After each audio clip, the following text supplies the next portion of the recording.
Hola a totes i a tots, soc l'Aina Rovira, professora col·laboradora de l'assignatura de Desenvolupament en la Infància.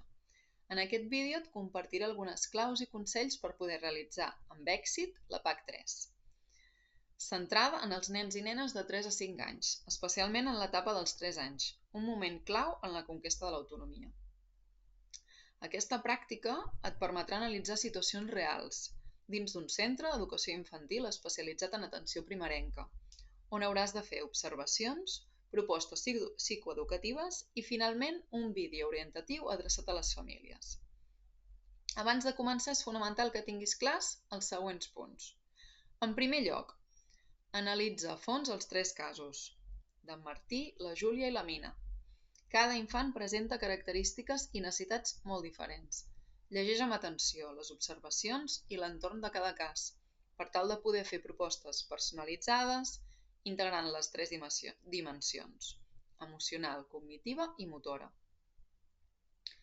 En segon lloc, relaciona el cas amb teories i autors. És molt important poder justificar les teves anàlisis i activitats amb conceptes teòrics i autors del material de l'assignatura, citant-los correctament segons la normativa APA7. En tercer lloc, consells pràctics per millorar el teu treball. Respecta l'extensió màxima de paraules i la durada del vídeo. Sigues concret i creatiu amb les teves propostes. Les activitats han de ser pràctiques i adequades a una edat amb un impacte real. El vídeo ha de mostrar una activitat senzilla, que les famílies puguin fer a casa, amb els infants per donar suport al seu desenvolupament. Explica-ho pas a pas i utilitza un llenguatge clar. Cita i referencia correctament. Utilitza com a mínim 2 conceptes i un autor per tasca. Recorda afegir les referències bibliogràfiques en el seu apartat, només de les fonts citades.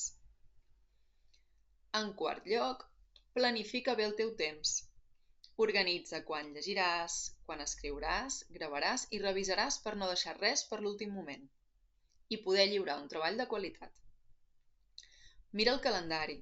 Tingues presents les dates d'entrega per a aquest repte. Recorda que per seguir amb l'avaluació continuada s'ha d'entregar dins del termini. Per últim, aquesta PAC et dona l'oportunitat de posar-te a la pell d'un professional de l'educació i el desenvolupament infantil, amb casos realistes i amb reptes pràctics. No oblidis revisar la rúbrica abans de lliurar l'activitat i de fer servir la plantilla oficial, respectant el seu format. Comprova que entregues el document correcte. De no ser així, no el podrem avaluar. Si tens dubtes, l'equip de professores i professors, col·laboradors, t'espera als fòrums. Ànims i endavant amb aquest tercer repte. En breu haureu superat la meitat del semestre.